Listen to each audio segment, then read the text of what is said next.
அம்பிகா என்ற ஒரு பெண், அவ பாம்பேல பிறக்கிறா. அவங்க சொல்றாங்க ஃபர்ஸ்ட் +2 பாஸ் பண்ணணும். கல்யாணம் ஆயிடுச்சு. 15 வயது 16 வயதில் இருக்கக்கூடிய ஒரு பெண் எந்த இடத்திலிருந்து தொடங்க வேண்டும் என்பதில்லை, எந்த இடத்திலிருந்தும் நீங்கள் தொடங்கலாம்.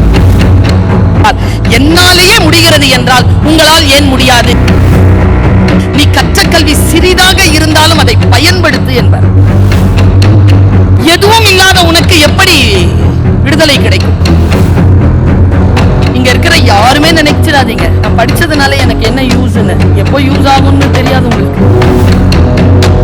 உலகத்திலே இருக்கக்கூடிய மிகப்பெரிய வரம் என்ன தெரியுமா?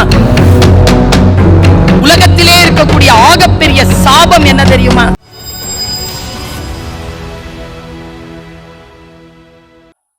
எந்த அளவிற்கு நீங்கள் தேடிக்கொள்கிறீர்கள், உங்களுடைய வாழ்க்கை பயணத்தை எந்த அளவிற்கு நீங்கள் தேடுதலில் செலுத்துகிறீர்கள் என்பதுதான். ஒண்ணும் இல்ல, நான் இன்னைக்கு ஒரு அக்கினியை உங்கள் மனதிலே வீசிவிட்டு செல்கிறேன். அந்த அக்கினி குஞ்சை உங்களுடைய ஆழ் மனதிலே வைத்து இன்னும் இன்னுமாக ஏற்றி உங்களுடைய அறியாமை காட்டை அழித்து நீங்கள் வெட்ட வெளியான அந்த ஞானத்தை பெற வேண்டும் என்பதற்காக சில வார்த்தைகளை தூவுகிறேன். எனக்கு தெரிந்து அம்பிகா என்ற ஒரு பெண், அவ பாம்பேல பிறக்கிறா. அவளுடைய கணவன் ஒரு கான்ஸ்டபிள். 10வது வகுப்பு முடித்தவுடன், ஓஎல் படிப்பு முடித்தவுடன் அவளுக்கு திருமணம் செய்து வைக்கப்படுகிறது. திருமணம் செய்ததற்கு பிறகு அவங்க பாம்பேக்கு ஷிஃப்ட் ஆகுறாங்க. காலையில எழுந்திருச்சு தன்னுடைய கணவருடைய யூனிஃபார்மா அவங்க தான் அயன் பண்றாங்க. அயன் பண்ணி கொடுக்க அந்த யூனிஃபார்மை பாக்குறாங்க. அவன் யூனிஃபார்ம் போட்டுக்க கூட தன்னுடைய கணவரை பார்க்கிறாங்க. போலீஸ் ஆகுறதுன்னா என்னங்க படிக்கிறதுன்னு கேட்கிறாங்க. அவங்க சொல்றாங்க ஃபர்ஸ்ட் +2 பாஸ் பண்ணணும்ன்ற. அவங்க +2 பாஸ் பண்றாங்க, ஏஎல். அதுக்கப்புறமா ஒரு டிகிரி பாஸ் பண்றாங்க. அதுக்கப்புறமா போலீஸ்க்கான அந்த எக்ஸாமினேஷனை எழுதுறாங்க. எழுதி அவர்கள் அதில் மாநிலத்திலேயே 1வது பெண்ணாக அவங்க தேர்ச்சி விடுறாங்க. தேர்ச்சி உற்று அவர்கள் மிக ஹை லெவல்ல தேர்ச்சி உற்றதனால் அவருக்கு ரொம்ப ஹை லெவலான அந்த போஸ்டிங் அவருக்கு வழங்கப்படுது அந்த காவல்துறையில. முதலாக அந்த காவல் பணியை எடுத்துக்கொண்டு அவர் ஸ்டேஷனுக்கு வராங்க. ஸ்டேஷன்ல கதவு திறந்து ஃபர்ஸ்ட் சல்யூட் அவருக்கு வச்சது அவருடைய கணவர் தான். இந்த காட்சியை நான் தொலைக்காட்சியில் பார்க்கிறேன். கல்யாணம் ஆயிடுச்சு. 15 வயது 16 வயதில் இருக்கக்கூடிய ஒரு பெண் திருமணம், சைல்ட் மேரேஜ் தான் நான் நினைக்கிறேன். I don't know. அந்த இடத்திலிருந்து அவள் ஏறி போய் இப்பொழுது டிஜிபியாக நிற்கிறாள். எந்த இடத்திலிருந்து தொடங்க வேண்டும் என்பதில்லை, எந்த இடத்திலிருந்தும் நீங்கள் தொடங்கலாம். அதுதான் கல்விக்கான வாய்ப்பு. வயதோ சூழலோ எதுவுமே தடை கிடையாது. அடுத்த கட்டத்திற்கு உங்களை நீங்களே எப்படி தயார் செய்து கொள்கிறீர்கள் என்பது. நான் இலக்கியம் படித்தவள், அதனால் உங்களுக்கு ஒரு இலக்கியத்திற்கான ஒருவரை நான் உங்களுக்கு அறிமுகம் செய்து விட்டு போகிறேன். நீங்கள் உங்களுடைய வாழ்க்கை சூழல் எதுவாக இருக்கிறது, உங்களுடைய குடும்ப சூழல், உங்களுடைய சமூக சூழல் என் சூழலுக்கு அப்பாற்பட்டது, என் புரிதலுக்கு அப்பாற்பட்டது. ஆனால் ஃபார்முலான்னு ஒண்ணு இருக்குல்ல, அது எல்லாருக்குமே ஒண்ணுதான். என்னுடைய சூழலை நான் சொன்னால் உங்கள் சூழலை விட என்னுடைய சூழல் மிக தாழ்ச்சியானதாக இருந்திருக்கும் என்று நான் நம்புகிறேன். அந்த அளவிற்கு இருக்கக்கூடிய என்னால் ஒரு பல்கலைக்கழகத்தில் இணை பேராசிரியராகவும் துறை தலைவராகவும் என்னால் இருக்க முடிகிறது. உலகமெல்லாம் சுற்றி திரிகின்ற ஒரு பேச்சாளராக இருக்க முடிகிறது என்றால், என்னாலேயே முடிகிறது என்றால் உங்களால் ஏன் முடியாது என்கின்ற கேள்வியோடு தான் நான் இதை முன்வைக்கிறேன். நான் கல்வியை கையில் எடுத்த பொழுது வாசிப்பை தொடர்ந்தேன். எனக்கு வாசிக்கிறது ரொம்ப பிடிக்கும். உங்க எல்லாருக்குமே சொல்றேன், என்டர்டெயின்மெண்ட் அப்படிங்கறத எதை வச்சுக்கோங்கன்னா, இன்னிலிருந்து கல்வியாளர்கள், முக்கியமாக கல்வி கற்றவர்கள், அது எதுவாக இருந்தாலும், முகமது நபி ஸல்லல்லாஹு அலைஹி வஸல்லம் அவர்கள் சொல்வார்கள், நீ கற்ற கல்வி சிறிதாக இருந்தாலும் அதை பயன்படுத்து என்பார்கள். How to make use, utilize that knowledge you have gained so far. நான் இந்த இடத்துல நிறுத்தி சொல்றேன், நிறைய இஸ்லாமிய குழந்தைகள் இருக்கிறீர்கள். ஒரு அடிமை தன்னுடைய விடுதலையை வேண்டுகிறான். இது நடக்குது 7ஆம் நூற்றாண்டின் முற்பகுதியில். தன்னுடைய விடுதலை அவனுக்கு வேண்டும் என்கிறான். he demands, அவன் சுதந்திரத்தை அவன் டிமாண்டா வைக்கிறான். I don't want to be a slave. I want freedom. Muhammad நபியிடம் வந்து சேர்கிறது இந்த கேஸ்.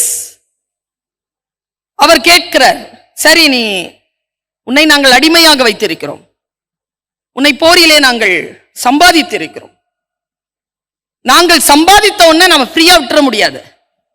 உன்கிட்ட என்ன இருக்கு? என்கிட்ட எதுவும் இல்லை. எதுவும் இல்லைன்னா உனக்கு எப்படி ஃப்ரீடம் கிடைக்கும்? நீ போர்த்தி கொண்டிருக்கிறாயே அந்த துணி, அதை தந்து விட்டு போ. இல்லை, நான் அதை தந்து விட்டு போனால் என்னால் பயணம் செய்ய முடியாது, நான் செத்து போவேன் குளிரில். சரி, உன்னிடத்தில் சாப்பாடு என்ன இருக்கிறது? அதை தந்து விட்டு போ, கூலியாக தந்து விட்டு போ. இல்ல, நான் கொஞ்சமா தான் வச்சிருக்கேன், எனக்கு பயணத்துக்கு வேணும். சம்பாதித்த காசு என்னிடத்தில் ஏது சம்பாத்தியம்? சம்பாத்தியம் இல்லை.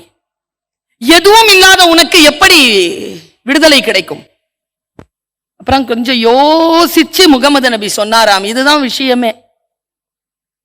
இங்க இருக்கிற யாருமே நினைச்சிடாதீங்க நான் படிச்சதுனால எனக்கு என்ன யூஸ்ன்னு. எப்போ யூஸ் ஆகும்னு தெரியாது உங்களுக்கு. இப்போது யூஸ் ஆகும், பெரிய விஷயத்துக்கு யூஸ் ஆகும், உங்க லிபரேஷனுக்கு யூஸ் ஆகும் இந்த படிப்பு. பாருங்க, அவர் கேட்டாரா, நீ படித்திருக்கிறாயா? ஆம், நான் கல்வி கற்றிருக்கிறேன். சரி, அதை என்னுடைய அசஹாபிகளுக்கு சொல்லிக் கொடுத்து விட்டு உன்னுடைய சம்பாத்தியமாக விடுதலையை பெற்றுக்கொண்டு போ என்றார். என்றைக்கோ தான் கற்ற கல்வியை தன் விடுதலைக்கான சம்பாத்தியமாக பெற்றுவிட்டு போன ஒரு கதையை நான் அரபிய தேசத்தில் இருந்து வாசித்திருக்கிறேன். நாம் கற்கக்கூடிய ஒரு சிறிய விஷயம் கூட நம்மை அடுத்த கட்டத்திற்கு நம்மை விடுதலையாக்கும். அப்படி நினைத்துக்கொண்டு இதனால் எனக்கு என்ன பயன் என்று நினைக்காமல் நான் கேட்டேன் இவங்க கிட்ட, as a teacher நான் கேட்டேன். உங்க எல்லாருக்குமே நான் சொல்றேன், மாஸ்டர் டிகிரிக்கு போகணும் அப்படின்னு சொன்னா ஒரு பேசிக் டிகிரி உங்களுக்கு வேணும். இந்த டிப்ளமாவை வைத்துக்கொண்டு ஏஎல் கிளியர் பண்ணவங்க பேசிக் டிகிரி எந்த யூனிவர்சிட்டியில இருந்தாவது வாங்கிக்கோங்க. வைஸ் சான்சலர் சொன்னாரு, ஸ்டேட் யூனிவர்சிட்டிஸ்ல பேசிக் டிகிரி முடிச்சவங்களுக்கு மாஸ்டர் டிகிரிக்கான வாய்ப்பு இருக்கிறது என்று நான் பார்க்கிறேன். இந்த கூட்டத்தை பார்க்கிறேன். எனக்கு தெரிந்து இன்னும் 10, 15, 20 ஆண்டுகளில் இந்த மேடையில் வைஸ் சான்சலர் உட்கார்ந்து இருக்கக்கூடிய அந்த மேடையில் உட்கார்ந்து இதே போல பட்டங்களை அளிக்கக்கூடிய வாய்ப்பு இந்த கூட்டத்தில் இருக்கின்றவர்களுக்கு இருக்கிறது. நீங்கள் அதை பயன்படுத்திக் கொள்ள வேண்டும். அதற்கான வழியை தெரிந்து கொள்ள வேண்டும். There is a way.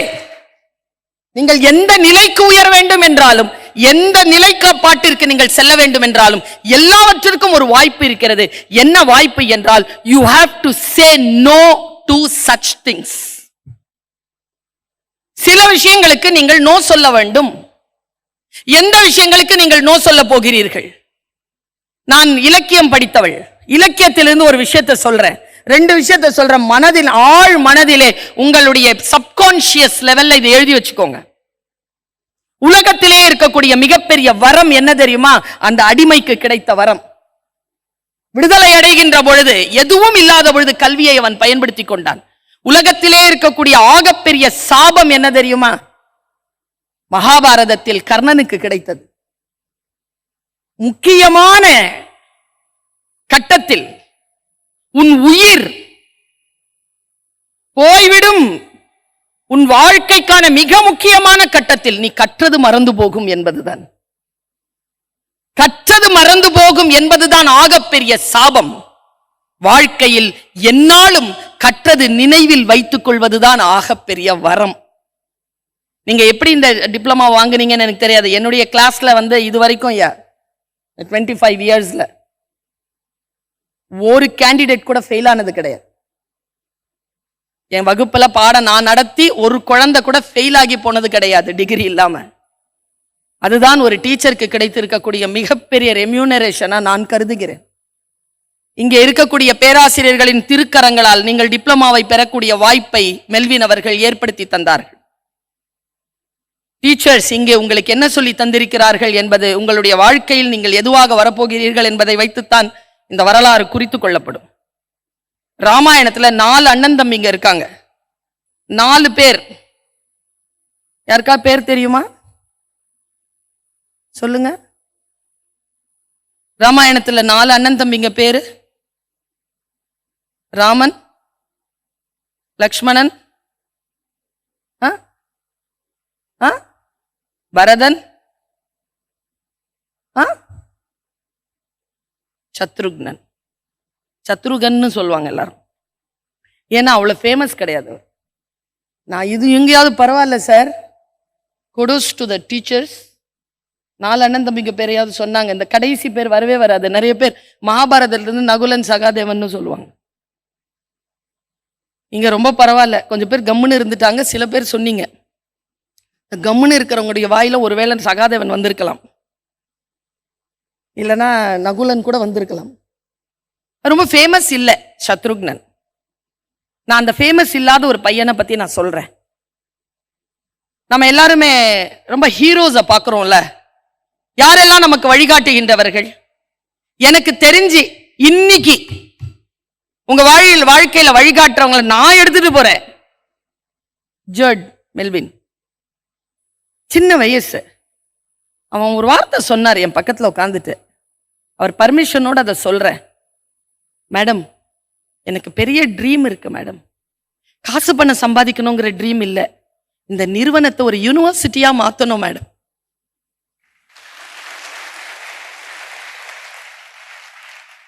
அந்த இளைஞனை நான் பார்க்கிறேன். அந்த இளைஞனின் வெளிச்சமான சிந்தனைகளை நான் கேட்கிறேன். என் கண்கள் பணிக்கின்றன. ஒரு டீச்சரா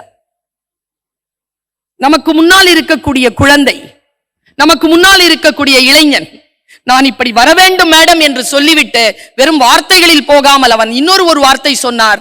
போன வருஷம் மேடம் இதே கான்வகேஷன் எங்களுக்கு ஒரு சின்ன ஹால்ல நடந்தது.